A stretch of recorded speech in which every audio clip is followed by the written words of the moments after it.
Hello guys, I'm Cherry, panganay sa magkakapatid.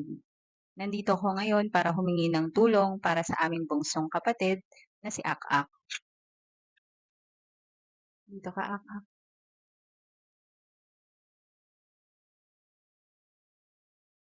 Ayan. So si Akak po, 1 year old pa lang siya. Nalaman namin na bulag siya.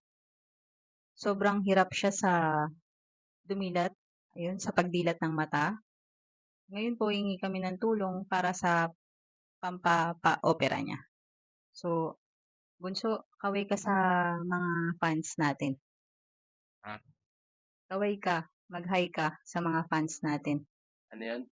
Bunso, ano ka bulag, hindi ka bingi. Ay, hello po. Yan. Dito. Yan. Ayos ka. Yan. Hello po, guys. So, meron ka bang gustong sabihin sa mga audience? Sana po matulungan niyo po kami. Tsaka po, pabigyan niyo po ng skin para lumakas po ako sa pag-AML. Sana po mapagamot niyo na po yung mata ko para po masilayan ko na po yung magandang mundo. Yun lamang po. Salamat po. Ayan guys, so sana matulungan nyo kami at mapagamot namin ang aming bunso. Anong sakit yan, bunso?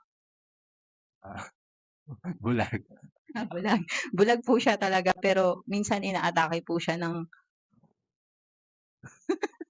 hindi ko maintindihan kung anong sakit niya. Bigla na lang po siya inaatake ng ganyan. Pagpasensyahan niyo na po. Sana matulungan niyo kami. Message lang po kayo. Salamat po.